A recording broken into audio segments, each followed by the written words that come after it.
Hey guys, and welcome back to the Time Bomb channel. Of course, with myself, the Bombardier. We're going to watch spin lent into the channel today. This is the Tag Heuer, and it's from 2018, and it's the Gulf 4. That's Rev CAW 211R, and of course, that is the one with the Calibre 11. And yeah, just before I unbox, I wanted to confess that I'm eating a massive portion serving of humble pie. Rationale being, a few weeks ago, we had on the channel another Tag Heuer, and I openly confessed that tags don't really do it for me. So again, as I say, I'm eating that humble pie, not specifically because I've changed my position on the brand, but I'm happily admitting that in this particular watch, I think that Tag Heuer offers something that even an old curmudgeon like me has to agree it is pretty damn special. So let's just pause there so I can. No, let's just open the box up first so we can see what we're talking about.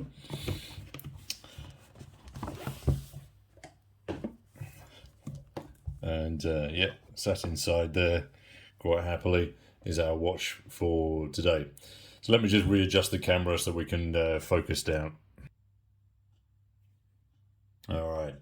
So there, with a slightly easier and better view, we have our watch today. So the Monaco range is really well documented, and there's been multiple iterations released, obviously prior to this one, and there's loads of articles out there on that range. I'm sure if you guys are interested, you may already know them. It's going to take me too long to cover all of them, so today I'm just going to focus particularly on this one, and kicking off with some important specs. Let me just drop it off the cushion there, get rid of the box, it'll be easier to focus. All important specs on this one. Then obviously that square shape is 39 by 39 mils. It then sits at just under. So I'm just going to get a little polished cloth there to smooth that one over. Where's it gone? You just see a little bit of fingerprinting on the side there. Apologies for that, gentlemen. So let's try that one again. So as I was saying, north to south, it is 48 mils. But then, key statistic, let me just pop that up against the white. It is a very, very chunky 14.3 mils thick. Now, bear in mind that that's an ample depth of watch, and I'll be making a little bit more reference to that later on. It then weighs in at 128 grams, and I'm reckoning that at least 90% of that weight, if not more, is all in that head, the case body. The lugs themselves then are 22 mils, which I think very, very well proportioned. Because again, I think on 20 mil lugs, for example, this would have unmanageable top wobble due to the size and weight of that cased body. It's got 100 meters worth of watery goodness, and the dial, it's a pretty busy dial, but I think it is really very well proportioned. Let me see if I can just pick up on this. You can just see it here. So there is a sunray brushed dial on that blue section to the left. Then obviously on the right, it's pretty much obscured by the two horizontal stripes. When I first took it out of the box and I was having a look at it, one of the key aspects that I picked up on that I really liked was the horizontal hour markers that you have, for example, at the 5, 7, 11 and 1. I think the reason that I like them is that they add a lot of horizontal balance or additional framing of the dial itself. And again, I guess the other option was to have them perpendicular off there, but I think in adding them on this way, just really, really quite a nice decision. On the subdials, sorry, a bit of reflection, quite a lot of reflection there. On the subdials themselves are slightly recessed.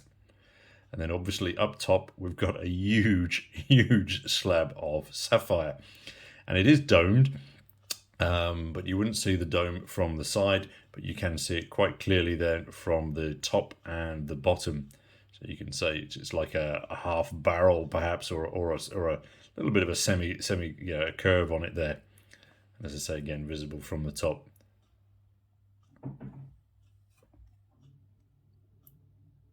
I think as well the key aspect to that sapphire specifically is it's so thick.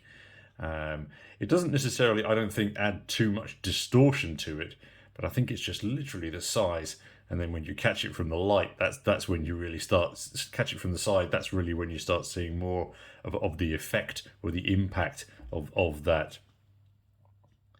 The strap then is pretty, it's quite pretty. It's this blue leather with the color matched orange, and then at the bottom then we've got our clasp, butterfly clasp, again featuring that vintage HEUER logo on here. Again, so all good. Now, yeah, we're focusing on the case back. Again, another, sorry, let me just, does seem to pick up a lot of my fingerprints, this one. Apologies. And it's very difficult to keep your fingers off it because, yeah, it's a super, super tactile watch. That case back, yeah, pretty stunning. And buzzing away inside, we have the Calibre 11, as I mentioned before, and that's going to provide around 40 hours of power reserve. But I think more than that power reserve is going to be, let me just sort of spin it around so we can have a look more at the movement inside. If my information is correct, this is then the evolved version of one of the first ever chronomatic, or depending you call it, or the automatic chronographs. There's some debate about whether this was Seiko Zenith or the Calibre 11. I'm not going to go into that one. I think, interestingly, the 11 was then the brainchild of a collaboration between HEUER, Breitling Hamilton Buren, and De Praz. These first watches featuring that movement then released in 1969. And then, of course, the watches themselves featuring, or they appeared on the wrist of Steve McQueen. And, well, yeah, the rest is history. Of course, it does beg the question, would the watch be here with us now, and as famous if it is, if it wasn't for Steve McQueen? If you guys want to post up an answer about that one, let us know down below.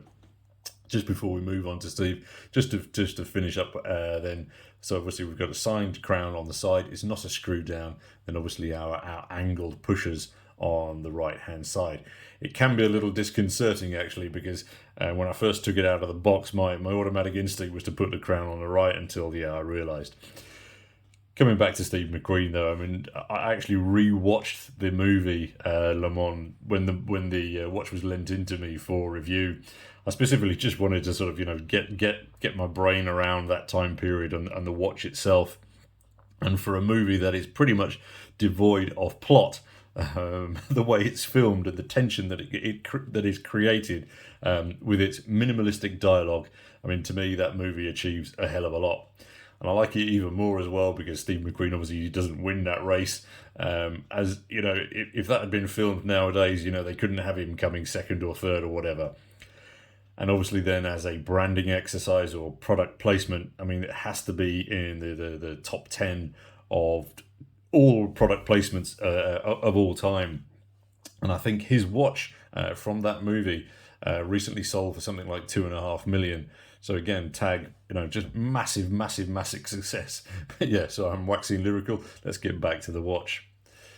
On the dial, obviously, then we have the Gulf and petroleum branding.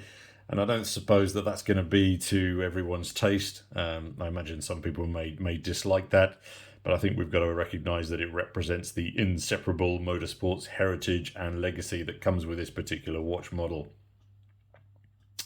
The colour palette as well may be challenging. That orange and the blue, not necessarily, sort of cognate matches.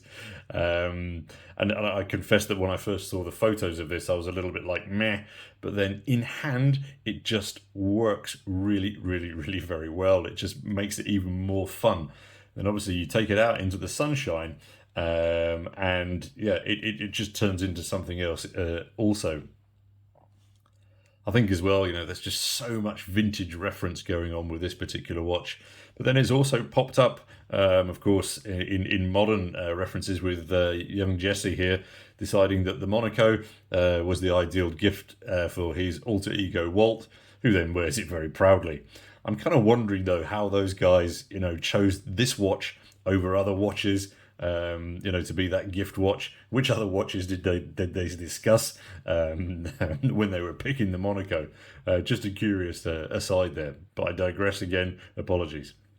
Other things to notice, of course, is that you've got additional shapes and curves going on. So just on the case sides here, the flanks, you've got a little bit of a cutout curve there, as you can see, also on this reversed side. So again, so you've got a curve there, subtle curve there, you've got a subtle curve over the top here. You've got little curves on the subdial windows there also. Whereas, for example, they're the pushers on the side. If you look at them from top down, they're very angled, pushing very inwards into the center of the watch. And again, I'm sorry, I just need to look at that movement again. It really, really, really is very, very pretty. And this is one of the reasons why you have a see-through case back, not for other things like, just a lot of boring, dull steel grey. Very simple, of course, simple 4 screws, corner screws on here holding that in. The loom, just coming back to the front of the watch. I mean, the loom is subtle. It's not room brightening or anything like that. Personally, I'd kind of like it a little bit stronger, but then again, perhaps that would detract considerably from the design and the heritage of the watch. Let me just throw it on wrist for you. I'm rocking another chrono today. This is the Fuki Master, slightly different. It's slightly different design concept. Let me just pause there and pull the camera back. Okay, so and there is our watch. On wrist. Let me just pull the sleeve up so you can see. So my wrist, for reference purposes, is 7 1/4 inch, and as you can see from that profile, essentially that sizing really does work. 39 by 39 by 48, absolutely positive. From the side, you start to see a little bit how it pops up, but then I think really from the top down angle is where you start to see how high it sits off the wrist. And I'm wondering if that's one of the reasons why these things are not even more popular. Personally, I think they could change a couple of very, very, very subtle things in this. And I'm wondering if in future iterations that might not be something for them to consider. Add a flatter crystal on the top, perhaps. I don't think they should do away with that see-through window on the back, because I think you want to look at that piece of history in the Calibre 11 there. I think you really do. But yes, make it a little bit slimmer, and I think it would appeal to a lot more people because the overall size and proportions are really very, very well balanced, and it works brilliantly in that sense. Anyway, of course, those are just my thoughts, and I would welcome your input as always, gentlemen, ladies. What do you reckon? Really, really, really fascinating 2018 version of that very, very, very famous watch. Massive thanks out again to the friend of the channel who's lent this one in. It's been great having a tag that I like this much in for review. All right, guys, of course, until next time, this is your host, the Bombardier, then, signing off. Cheers.